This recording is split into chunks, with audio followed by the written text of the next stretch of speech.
ప్రపంచం నలుమూలల నుండి తాజా వార్తలతో మీ ముందుకు వస్తున్నాం. ఇదే సూర్య 24 న్యూస్. ప్రపంచం నలుమూలల నుండి తాజా వార్తలతో మీ ముందుకు వస్తున్నాం. ఇదే సూర్య 24 న్యూస్. సిఐకి 15 లక్షలంట, ఎస్ఐకి 8 లక్షలంట.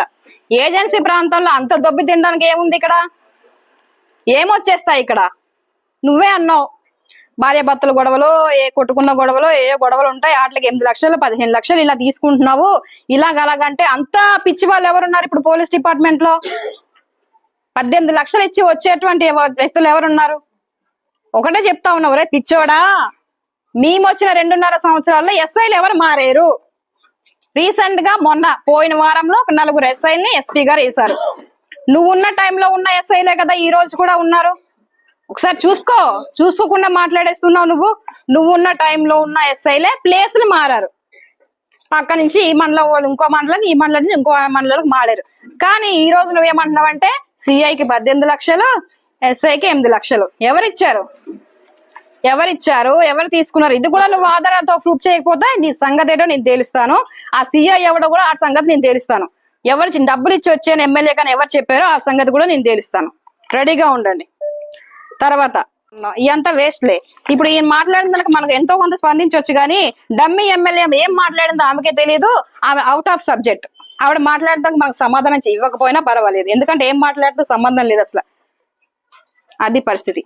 ఇంకా ప్రతిదీ ఎవిడెన్స్ తో మాట్లాడుతున్నానని చెప్పాడు. అసలు ఏం ఎవిడెన్స్ తో మాట్లాడాడో కూడా మాకు చూపించాలి. ఫోన్ పట్టుకొని ఇదిగో పూర్తి ఆధారాలు ఉన్నాయని చెప్తా ఉన్నాడు. నేను మాట్లాడగలను, నీ చెప్తా. నెక్స్ట్ నువ్వు ఏమేమి సంపాదించావు, ఏం చేసావు అన్నది కూడా నేను చూపిస్తాను.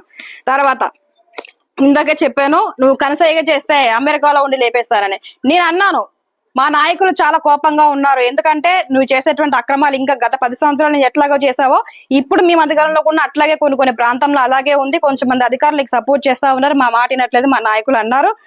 మిమ్మల్ని ఇష్టం వచ్చినట్టుగా మాట్లాడుతూ ఉన్నాడు కాబట్టి అనంత బాబుని మేము ఇంటికెళ్ళి కొడతాము అని అన్నా తప్ప మిమ్మల్ని చంపేస్తాము, నరికేస్తామని మేము మాట్లాడలేదు. వాళ్ళ నాయకుడు ఎట్లాగైతే రఫా అని మేము గొర్రెపోతులు వేసినట్టు వేసేస్తామని మాట్లాడారు. అట్ట రీతిగానే భయం లేకుండా అధికారంలో ఉన్న పార్టీ ఎమ్మెల్యే అని కూడా భయం లేకుండా ఈ రోజు అమెరికాలో సనసైగ చేస్తే నిన్ను ఇక్కడ లేపేస్తామని బహిరంగ మాట్లాడారంటే సభ్య సమాజానికి ఒక ఎమ్మెల్సీ, బాధ్యత గల ఎమ్మెల్సీ పదవిలో ఉండి సమాజానికి ఏం రుజువు చేయాలని కోరుకుంటా ఉన్నాడో మీరే గమనించాలి ఒకసారి. తర్వాత ఒకసారి మనం పండగ చేసాం, ఒకే ఒక్కసారి. అది కూడా ఎవరి ఎలా జరుగుతుందో అలాగే జరిగింది. తర్వాత ఎస్పీ గారు ఎక్కడ కూడా అల్లర్లు గొడవలు జరుగుతా ఉన్నాయని ఏ పండగ కూడా పర్మిషన్ ఇవ్వలేదు. ఎక్కడ కూడా జూదాలు గాని పేకాట గుండాట్లు ఎక్కడ జరగట్లేదు. మీకు తెలుసు గతంలో ఎక్కడ జరిగాయో. అడ్డదిగల మండలం ఎల్లవరంలో అనంతబాబు ఇంటి పక్కనే పేకాట గుండాట్లు పెట్టేవాళ్ళు. ఇప్పటికీ జరుగుతా ఉన్నాయి. ఏమంటారు దీనికి? ప్రతి మండలంలో కూడా వాళ్ళ మనుషులే ఉండి జరిపించి ఎంతో కొంత కొన్ని లక్షల రూపాయలు తిన్నటువంటి ఘనత నీది అనంతబాబు. ఈ రోజు నువ్వు చెప్తా ఉన్నావు ఎమ్మెల్యే మొగుడు భాస్కర్ ఇలా చేస్తున్నాడు అలా చేస్తున్నాడు. ఒకసారి నీ వెనకాల చూసుకొని అప్పుడు మాట్లాడు. మేమేం చేసాం నువ్వేం చేసాం అన్నది అర్థమవుతుంది. తర్వాత 4 ఎన్నికల్లో నీ పార్టీ ఫండింగ్ ఎంత వచ్చింది, నీకు ఎంత ఖర్చు చేసావు అన్నది మన నియోజకవర్గంలో ఉన్నటువంటి వైఎస్ఆర్సీపీ పార్టీ నాయకులకు తెలుసు, కార్యకర్తలకు తెలుసు. వాళ్ళందరూ కూడా ఒక ఏకాభిప్రాయంతో ఉన్నారు. ఎలా అంటే ఆల్రెడీ మా యొక్క ఎమ్మెల్సీ అనంతబాబు డమ్మీ రాజకీయాలు అంటే మాకు తెలుసుకొని మేము కొత్త రాజకీయాలని, కొత్త వ్యక్తిని మేము కోరుకుంటా ఉన్నాం. అలాంటి వ్యక్తికి పట్టం కట్టడానికి మీ అందరం సిద్ధంగా ఉన్నామని ఆల్రెడీ గుసగుసలు జరుగుతా ఉన్నాయి. ఈ విషయం కూడా నీకు తెలుసో తెలీదో ఒకసారి నేను చెప్తున్నాను, చూసుకో వీడియో. తర్వాత నీ ప్రభుత్వ హయాంలో ఇసుక రీచ్లు గుత్తేదారుల నుండి నెలకి 25 లక్షలు దొబ్బి తిన్నావు. ఎవరి డబ్బులు దొబ్బి తిన్నావు? ఇది 10 సంవత్సరాలుగా నువ్వు దొబ్బి తినలేదా అని అడుగుతా ఉన్నాం. మైనింగ్ క్వారీల ద్వారా నెలకు 25 లక్షల రూపాయలు తీసుకున్నావు. ఇది వాస్తవమా కాదా చెప్పు అనంతబాబు ఒకసారి. జూదం క్రీడలు నిర్వహించి లక్షలాది రూపాయలు తీసుకున్నావు. మొల్లేరు తీర్థానికి 30 లక్షలు తీసుకున్నావు. జడ్డంగిలో 15 లక్షలు తీసుకున్నావా లేదా? ఆధారాలు మా దగ్గర ఉన్నాయి, చూపించమంటే చూపిస్తాం. తర్వాత చింతూరు సబ్ స్టేషన్ లో కొత్త పోస్టుల నియామకం గురించి కాంట్రాక్టర్ల వద్ద నుంచి ఒక్కో పోస్ట్ కి 6 లక్షల రూపాయలు అడిగేవా లేదా? ఆ ఇచ్చిన వ్యక్తి కూడా మాకు తెలుసు, ఆధారాలు కూడా మా దగ్గర ఉన్నాయి. అడ్డదిగల PACS లో 1,50,00,000 రూపాయలు రైతులకు తెలియకుండా క్రాఫ్ట్ లోన్ పెట్టి ఎక్స్ప్రెషన్ చేసి తీసేసావు. డబ్బులు సొమ్మలు తీరేసావురా నువ్వు? PACS లోన గంగవరం మండలంలో ఎజ్జా వెంకటేశ్వరరావు అనే వ్యక్తి 5 కోట్ల రూపాయలు సొసైటీ నుంచి స్కామ్ చేశాడు. దానికి మూల సూత్రధారి ఎవరు? నువ్వు కాదా అనంత బాబు? ఎవడబ్బ సొమ్ములను తినేశారా మీరు? చెప్పండి సమాధానం. అడ్డదిగల్లోన స్థానికంగా ఉన్నటువంటి రైతులకు కాకుండా బయట నుంచి వచ్చినటువంటి వ్యక్తులకి లోన్లు ఇప్పిస్తావా నువ్వు? తెలియదు అనుకుంటున్నావా? ఇవన్నీ బయటకు వస్తాయి రైడింగ్ ఉండరా. 5 సంవత్సరాల్లో దాచుకొని పార్టీ ఫండ్ తో జడ్డంగా అన్నవరంలో 11 ఎకరాలు కొన్నావు నీ పేరు మీద, ఇంకో 11 ఎకరాలు నీ భార్య పేరు మీద కొన్నావు. ఎక్కడ డబ్బులతో కొన్నావురా? నీ అత్తగారు ఊరు ఉత్తరకంచులు 20 ఎకరాలు కొన్నావు. ఎవరి డబ్బులు ఇయ్యి? ధర్మవరంలో మరికొంత 4 ఇళ్ల స్థలాలు కొన్నావు. ఏలేశ్వరంలో 4 ఇళ్ల స్థలాలు కొన్నావు, ఒక ఇల్లు కొన్నావు, షాపింగ్ కాంప్లెక్స్ ఒకటి ఉంది. కాకినాడలో 2 విల్లాలు ఉన్నాయి, వైజాగ్ లో 2 ఫ్లాట్లు ఉన్నాయి, విజయవాడలో 5 ఫ్లాట్లు కొన్నావు, ఏలేశ్వరంలో ఒక ఇల్లు, పొదురుపాకలో 8 ఎకరాల భూమి కొన్నావు, ఒక షాపింగ్ కాంప్లెక్స్ కొన్నావు, రాజమండ్రిలో 2 ఇల్లులు కొన్నావు. ఎవరి డబ్బులు ఇయ్యి? 10 సంవత్సరాలుగా మా డమ్మీ లక్ష్మిని, ఎస్టీ డమ్మీ లక్ష్మిని పెట్టుకొని పాపం దానికి ఒక చిన్న బంగారం కూడా, చెవుదిద్దులు కూడా లేవు. దాని పేరు చెప్పి నువ్వు తిన్నావు. తిన్న డబ్బంతా ఇలాగా ఆస్తుల రూపంలో పోగేసుకున్నావు. మైదాన ప్రాంతాల్లో సోమవరంలో 2 ఎకరాల భూమి కొన్నావు, ఎల్లవరంలో వీరభద్రరావు గారి భూమి 40 ఎకరాలు కొన్నావు, గొండోలు దగ్గర రైతుల దగ్గర నుంచి 15 ఎకరాలు కొన్నావు. ఎవరి డబ్బులు చెప్పాలి అనంత బాబు? గిరిజన యువకులు కూడా కాలేజీ సీట్ల కోసం లేకపోతే సర్టిఫికేట్ల కోసం నీ దగ్గరకు వస్తే వాళ్ళని వాడుకొని నీ యొక్క వాంఛను తీర్చుకున్నావు. ఎంతో మంది బిడ్డలు, ఆడబిడ్డలు ఉసురు నువ్వు తీసుకున్నావు. మొన్న చూసారు మీరు అందరూ కూడా వీడియోలు ఏ విధంగా బయటకు వచ్చినాయో. మహిళలతో అసభ్యంగా మాట్లాడి బట్టలు లేకుండా మాట్లాడినటువంటి వీడియోలు బయటకు వచ్చినాయి. మేమైనా సృష్టించేమాయి? నువ్వు కాదా అనంత బాబు? చూసుకో ఒకసారి బ్యాక్గ్రౌండ్ ఏ విధంగా వ్యవహరించావు అన్నది అర్థమవుతుంది. ఇవన్నీ మర్చిపోయావు అనుకుంటున్నావేమో అనంత బాబు. ఏది ఎవరు మర్చిపోలేదు. అన్ని ఒకసారి నీవు చేసినటువంటి నీ మంచి నీకు గుర్తు చేస్తుందని ఒకసారి చూసుకో. చివరికి నీ ప్రభుత్వ హయాంలో చివరి సంవత్సరం MGNRGS పథకం ద్వారా 100 కోట్ల రూపాయలు మంజూరైతే రోడ్లు, బ్రిడ్జిలకి ఆ వర్కులకు గాను 5 కోట్లు లంచం తీసుకొని వర్కులు ఇచ్చావు. ఆ పని అయిందా లేదా, వర్క్ అయిందా లేదా నీకు అనవసరం. నీకు కావాల్సిన కమిషన్ మాత్రమే. ఆ డబ్బులు ఏమైనాయి? అది పరిస్థితి. ఏజెన్సీ ప్రాంతంలో వ్యవసాయ భూములను వాణిజ్య భూములుగా మార్చడానికి నీకు పర్మిషన్ ఎవడిచ్చాడు? గత 10 సంవత్సరాలుగా నువ్వు అడ్డదిగల మండలంలో ఎన్ని చెరువులు ఉన్నాయి? నీకు ఎంతమంది రైతుల భూములు కబ్జా చేసావు? అసలు వాణిజ్య భూములు పెట్టడానికి పర్మిషన్ లేని ఏజెన్సీ ప్రాంతంలో నువ్వు ఎలా పెట్టావు? మద్దిగడ్డ రిజర్వాయర్ నుంచి ఎల్లార్స్ వంటి పొలాలకి నీరు నీ భూమి నుంచి నీ యొక్క చేపల చెరువులకు ఎలా వెళ్తుంది? ఎప్పుడు చేసావు? నువ్వు అధికారంలో ఉన్నప్పుడు చేయలేదా? ఇవి కాదా అక్రమాలు? ఈ రోజు నువ్వు మాట్లాడేస్తా ఉన్నావు బైక్ పట్టుకొని, మాకి చేలు ఉన్నాయి, మేము చెంపబగల కొట్టమని. ఒక ఆడదాంతో ఎలా మాట్లాడాలని తెలియనటువంటి, విజ్ఞత లేనటువంటి వ్యక్తితో ఈ రోజు మేము ట్రావెల్ చేయడం చాలా సిగ్గుమాలిన విషయం. అది కాకుండా మన డమ్మీ లక్ష్మి అతనికి సపోర్ట్ గా మాట్లాడుతా ఉంది. ఎటువంటి అస్తిత్వం లేదు. ఆమె కనీసం తన ఇంట్లో ఉన్న వాళ్ళని సగ్గబెట్టుకోలేని పరిస్థితుల్లోకి తీసుకెళ్లినటువంటి అనంతబాబు ఒక డోర్ డెలివరీ, దళిత గిరిజనులను చంపినటువంటి ఒక డోర్ డెలివరీ అనంతబాబుకు సపోర్ట్ చేసి ఈ రోజు మాట్లాడుతూ ఉంది. ఎంత సిగ్గుమాలిన విషయం మీరు చూడండి. ఒక గిరిజన మహిళకి ఒక గిరిజన మహిళ సపోర్ట్ గా ఉంటారు, లేకపోతే ఇంకోటి పార్టీలు ఉండొచ్చు, ఏదో ఒకటి ఉండొచ్చు. కానీ ఇలాంటి వ్యక్తులను చెంత చేరి ఈ రోజు ఎంత దారుణంగా మాట్లాడుతుందో మీరే గమనిస్తా ఉన్నారు. అయితే ఈ విషయం కూడా మేము ఆల్రెడీ పార్టీ అధిష్టానం దృష్టికి మేము చెప్పడం జరిగింది. ఖచ్చితంగా న్యాయబద్ధంగానే మేము ఎవరిని కూడా అక్రమంగా అరెస్ట్ చేయండి, ఇంకోటి చేయండి మేము చెప్పట్లేదు.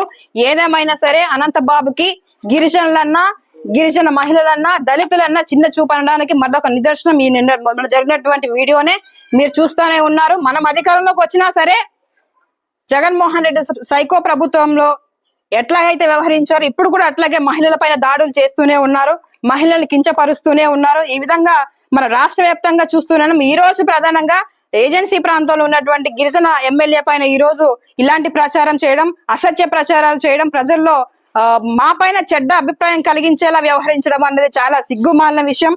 నేను మరొకసారి చెప్తా ఉన్నాను అనంతబాబు, నేను కొట్టాలంటే ఎంతో సమయం పట్టదు, కానీ అలాంటి క్యారెక్టర్ మాది కాదు. మేము పూర్తిగా డొమెస్టిక్ వైలెన్స్ కి అగెనెస్ట్ పర్సన్. నేను శాంతి భద్రతలకి ఎటువంటి విఘాతం కలగకుండా నా పని నేను చేసుకునేటువంటి వ్యక్తిత్వం కలిగినటువంటి వ్యక్తులం గనక మేము మీలాగా చంపేస్తాం, పొడి చేస్తామని మాట్లాడేటువంటి మనస్తత్వం మాది కాదు.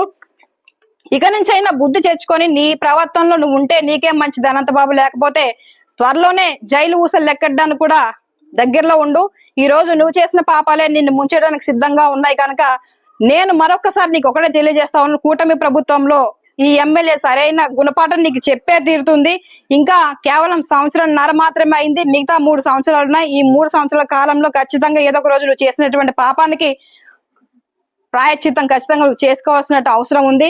ఈ రోజు చూస్తే కూటమి ప్రభుత్వం ఏం చేస్తుంది, ఏమేమి అభివృద్ధి చేస్తుంది అన్నది ప్రజలందరూ కూడా చూస్తూనే ఉన్నారు. మేము చెప్పినటువంటి సూపర్ 6 పథకాలు దాదాపుగా మేము నెరవేర్చేసాం. అవి కాకుండా ప్రజలకి ఉన్నటువంటి నిధులతోనే మేము ఎంతో కొంత చేస్తా ఉన్నాం. ధనలక్ష్మి మాట్లాడుతూ ఉంది, ఈ రోజు 100 పడకల హాస్పిటల్ మేమే ప్రపోజ్ చేసాము, దాని ప్రకారంగా వచ్చింది. జీవో రాకుండా నేను చేసేసానని చెప్తా ఉన్నా శిరీష అని మాట్లాడుతూ ఉంది. నిజంగానే మీ ప్రపోజ్ చేస్తే మా కూటమి ప్రభుత్వం ఎందుకు ఈ రోజు కేబినెట్ లో దానికి తీర్మానం చేయడం జరిగింది. నిజంగానే జీవో పెండింగ్ లో ఉంది. దాన్ని కూడా మేము ఇంకో 2-3 రోజుల్లో జీవో తీసుకొస్తా ఉన్నాం. సింతూరులో ఉన్నటువంటి సిహెచ్సికి 100 పడకలు మేము త్వరలోనే చేయబోతా ఉన్నాం. గండి పోచమ్మ నువ్వు చేసావా అని అడుగుతా ఉంది. 230 కోట్లు ఆ టెంపుల్ ఈవో గారు మేము పదే నా దగ్గరకు వచ్చి మేడం వెళ్దాం, ఇది చేద్దాం అది చేద్దాం అంటే ధవళేశ్వరాలు మినిస్టర్ గారి దగ్గర తిరిగి ఈ రోజు పోలవరంలో ఎఫెక్ట్ అవుతున్నటువంటి గండి పోచమ్మ అమ్మవారి టెంపుల్ కి దానికి ప్రొటెక్షన్ వాల్ కింద 230 కోట్లు మేం తీసుకొచ్చాం. అది కూడా నువ్వేం చేసావు శిరీష అని మాట్లాడుతా ఉంది. ఈ రోజు R&R ప్యాకేజ్ విషయంలో ఏం జరిగిందో మీకు తెలుసు. అసెంబ్లీలో మాట్లాడిన 2 times ఫస్ట్ టైం లోనే మేము 100 కోట్లు తీసుకొచ్చాం.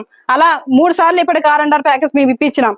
మీరు గతంలో మీరు చూస్తే నీ హయాంలో దేవపట్నం మండలంలో R&R ప్యాకేజ్ విషయంలో పట్టాలు దొంగ పట్టాలు ఇప్పించి ఎన్ని కోట్లు దొబ్బు తిన్నావో తెలియదు అనుకుంటున్నావా అనంతబాబు? ఇవన్నీ కూడా బయటకు వస్తాయి. నీ నాయకులు ఏం చేస్తారో మాకు తెలుసు, నువ్వేం చేసావో మాకు తెలుసు. ప్రతిదీ కూడా పిన్ టు పిన్ బయటకు వచ్చేటువంటి రోజులు ముందుగానే ఉన్నాయి. నీకు రోజులు కూడా దగ్గర పడ్డాయని మరొకసారి మీడియా సమ్ముఖంగా నేను తెలియజేస్తూ, ఇక నుంచి అయినా ఒళ్ళు దగ్గర పెట్టుకొని నోరు అదుపులో పెట్టుకొని మాట్లాడితే నీకే మంచిదని మరొకసారి హెచ్చిస్తా ఉన్నాను అనంతబాబు. Thank you. రూపాయలు దేవపట్నం మండలంలో స్కాన్ చేయడం జరిగింది. అది అనంతబాబు హ్యాండే ఉంది దాంట్లో కూడా. ఇప్పుడు మీరు చూస్తే మండల పార్టీ ప్రెసిడెంట్ల వారు కూడా ఉన్నారు. దేవపట్నం మండలంలో ఏం జరిగింది అన్నది నాకన్నా ఎక్కువ వాళ్ళకే తెలుసు. ఎందుకంటే ఒక పట్టా ఫేక్ పట్టాలు ఇచ్చేసారు. అదే పట్టా ఇంకో 4-5 ఉన్నాయి. ఆ భూమి ఎవరు చేసుకోవాలి? 5 చేసుకోవాలా, 10 మంది చేసుకోవాలా, ఒక వ్యక్తి చేసుకోవాలా? ఇలా ఎంతో జరిగింది. ఇవన్నీ కూడా మేము ముఖ్యమంత్రి గారి దృష్టిలో పెట్టాము. త్వరలో ఎంక్వైరీ కూడా ఇస్తారు. అక్కడ కట్టినటువంటి R&R కాలనీ కూడా అసలు క్వాలిటీలెస్ కాలనీలు కట్టేసి ఇచ్చేసారు. అంటే కట్టేమే లేదా, వాళ్ళకి ఇచ్చేమా లేదా అన్న రీతిగానే లాస్ట్ గవర్నమెంట్ అంతా వ్యవహరించింది. అవన్నీ కూడా మేము విజిలెన్స్ ఎంక్వైరీ, నేను ఎమ్మెల్యే అవ్వగానే విజిలెన్స్ ఎంక్వైరీ వేయడం జరిగింది. ఆ కాపీ కూడా మీకు ఇవ్వడం జరుగుతుంది త్వరలో. ఇవన్నీ కూడా బయటకు వస్తాయి. ముక్కు పిండి వసూలు చేసే బాధ్యత మా కూటమి ప్రభుత్వం తీసుకుంటుంది. ఎంపీ నిధుల నుంచి మన అల్లూరు జిల్లాకి 10 అంబులెన్స్ శాంక్షన్ అయినాయి. అయితే అందులో 4 ఇమ్మని నేను కలెక్టర్ గారికి అడిగితే అప్పటికే 2 పంపించామమ్మా, ఇంకో 2 మేము చూస్తామని కలెక్టర్ గారు చెప్పడం జరిగింది. అయితే ఈ దొంగన కొడుకు ఏం చేశాడంటే ఎమ్మెల్యే ఈ అంబులెన్స్ వచ్చి ఎక్కడ ఓపెన్ చేసేస్తుందో అని చెప్పి అర్ధరాత్రి వెళ్ళి ఓపెన్ చేసేసుకొని వెళ్ళిపోయాడు. అక్కడ ఉన్న డాక్టర్స్ తెలియదు, సూపరింటెండెంట్ కి తెలియదు. ఇప్పుడు చైర్మన్ గా చెప్పాల్సినటువంటి బాధ్యత ఉంటుంది. కానీ వాళ్ళు ఏం చెప్తున్నారంటే ఎంపీ ఫండింగ్ నుంచి వచ్చింది కనుక మా ప్రభుత్వం ఇచ్చింది, మేము ఇచ్చామని అన్న రీతిలో వాళ్ళే ఓపెన్ చేసేసుకున్నారు తప్ప డబ్బులు రిలీజ్ చేసింది కూటమి ప్రభుత్వంలో భాగమైనటువంటి బీజేపీ వాళ్ళు ఇచ్చారన్న సంగతి కూడా వాళ్ళకి కనీస జ్ఞానం కూడా లేదు.